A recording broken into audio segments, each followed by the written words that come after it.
Assalamualaikum warahmatullahi wabarakatuh.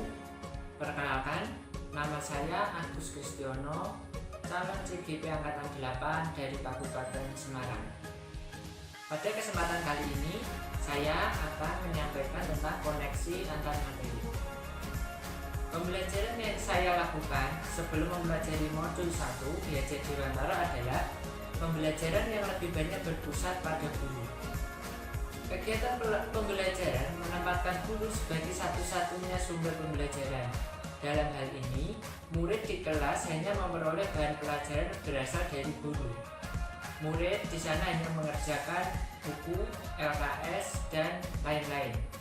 Yang kedua, target menyelesaikan semua materi. Guru meminta siswa untuk mengerjakan LKS untuk menyelesaikan seluruh kompetensi yang ada dalam kurikulum. Tugas dan PR yang banyak merupakan strategi utama untuk mengejar ketertinggalan materi. Kemudian yang ketiga, dalam pembelajaran saya seringkali menganggap bahwa murid saya adalah objek yang harus menuruti kemauan saya. Mereka harus menuruti apa yang saya inginkan. Jika tidak, maka akan ada konsekuensinya, yaitu berupa hukuman.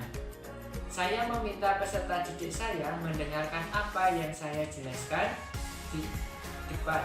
Membuat mereka diam, tidak bicara adalah suatu keberhasilan dalam pembelajaran, karena saya menganggap bahwa mereka patuh terhadap guru. Kemudian yang keempat, nilai adalah tolak ukur dalam keberhasilan pembelajaran. Jika nilai siswa saya mencapai KKM, maka saya menganggap bahwa anak itu paham dengan materi yang saya berikan. Jika hampir satu kelas tidak mencapai KKM, maka saya beranggapan bahwa siswa saya kurang memperhatikan materi, tidak banyak berlatih, dan mungkin saya kurang jelas dalam menyampaikan materi pembelajaran. Tetapi, setelah membaca modul 1.1, pembelajaran yang sesuai dengan filosofi Ki Hajar Dewantara adalah pembelajaran yang berpusat pada siswa tersebut. Pembelajaran harus membuat siswa bahagia, bukan tertekan, karena aturan yang guru buat. Sebagai seorang guru harus menghamba pada siswa, artinya bukan menuruti semua keinginan siswa, tetapi memfasilitasi untuk mengembangkan bakat dan minatnya. Menertibkan siswa bukan dengan memberikan hukuman, tetapi dengan memberikan tuntunan berupa contoh-contoh keteladanan. Penerapan di kelas yang mencerminkan filosofi Ki Hajar Dewantara adalah menerapkan pembelajaran yang menyenangkan bagi siswa, bukan karena takut terhadap gurunya. Pembelajaran yang berpusat pada siswa dengan tetap memfasilitasi siswa, dengan memberikan tuntunan dan bimbingan, serta menyadari bahwa setiap anak itu memiliki keunikan yang perlu dikembangkan. Keberhasilan suatu pembelajaran berdasarkan proses. Kesimpulan yang saya dapatkan dari modul 1.1 yaitu yang pertama, pendidikan adalah proses menuntun anak sesuai kodratnya agar mencapai keselamatan dan kebahagiaan yang setinggi-tingginya, baik sebagai manusia maupun anggota masyarakat. Proses ini menuntun anak dalam pembelajaran.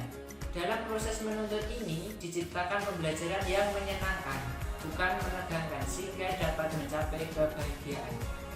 Menuntun berarti memberikan contoh keteladanan untuk mengarahkan anak berproses menjadi lebih baik. Kemudian yang kedua, pendidikan melihat kodrat alam dan kodrat zaman. Pendidikan anak sejatinya menuntun anak mencapai kekuatan kodratnya sesuai dengan alam dan zaman. Bila melihat dari kodrat zaman, pendidikan saat ini menekankan pada kemampuan anak untuk memiliki keterampilan abad 21. Sedangkan dalam memaknai kodrat alam, maka konteks lokal sosial budayalah yang harus dipertimbangkan. Kemudian yang ketiga, setiap anak yang lahir memiliki garis samar. Anak yang lahir bukanlah sebuah kertas kosong, akan tetapi sudah memiliki garis samar. Garis samar ini untuk ditebalkan oleh para pendidik. Penebalan tersebut misalnya dengan pembiasaan-pembiasaan positif, yaitu karakter atau budi pekerti. Sedangkan selanjutnya yaitu refleksi. Setelah mempelajari modul ini, saya semakin merasa yakin bahwa panggilan untuk menjadi guru itu adalah tugas yang mulia. Guru menentukan peradaban suatu bangsa. Menjadi guru yang baik bukanlah hal yang mudah. Karena jika saya mengajarkan hal-hal yang tidak benar, maka saya dapat menghancurkan peradaban bangsa ini.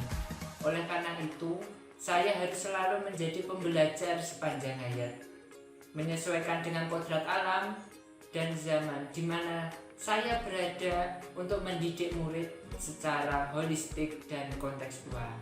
Saya belajar dan mengajar dengan menggunakan berbagai sumber, tanpa mengesampingkan konteks sosial budaya sekitar. Saya bersyukur memiliki rekan-rekan guru yang baik dan saling mendukung. Ide atau pendapat rekan-rekan guru tentang kemajuan sekolah selalu kita bahas. Dalam penerapan pembelajaran yang berpihak kepada murid di kelas, kami juga melakukan diskusi mengenai bentuk pembelajaran yang sesuai. Kami memilih melakukan pembelajaran cooperative learning dengan melibatkan siswa untuk diskusi dalam kelompok, melakukan presentasi, serta pemanfaatan teknologi untuk menyesuaikan dengan kodrat zaman siswa. Demikian yang dapat saya sampaikan. Salam bahagia, merdeka belajar.